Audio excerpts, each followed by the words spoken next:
In the USA, another 2.4 million people have filed for unemployment benefits in the past week. More than 38 million people have now lost their jobs in the United States since the pandemic hit in March.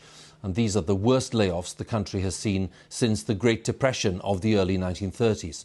Our North America correspondent Nick Bryant is in New York with the latest. 38 million, such a staggering jobless figure. That's more than the population of Canada. And it's not just some abstract statistic. These are livelihoods that are being destroyed. And we're finding the economic victims of COVID-19 in some unexpected places. We don't normally go in search of hardship in the tree-lined communities of American suburbia, but now it's easy to find. This the looping queue for a food bank in New York's commuter belt.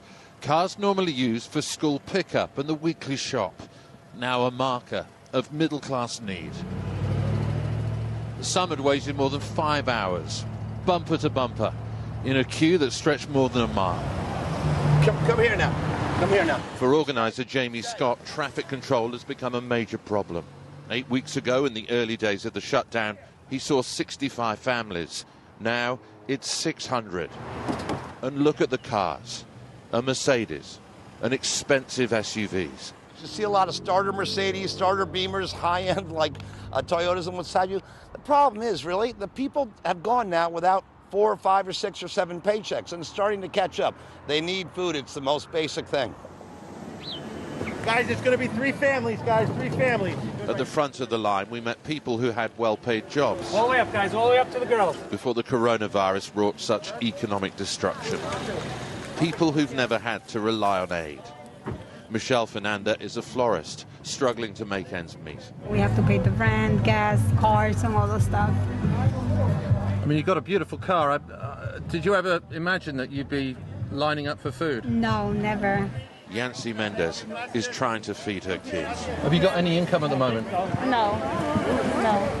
No, we don't have, because I work like housekeeping. So, you know, people doesn't want people to get into their houses because they have families, kids. So, and we have kids too, so... So you're not making any money at the moment? No. So you need this food? Yes, we need it. You want it all in the bed? We're witnessing the biggest economic shock since the 1930s, in a country still feeling the after effects of the financial crash of 2008. What's been noticeable since the Great Recession is the dwindling number of parents here who believe their kids will enjoy more abundant lives.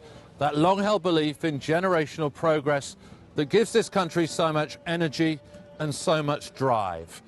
COVID-19 has dealt yet another body blow to the American dream. What good is it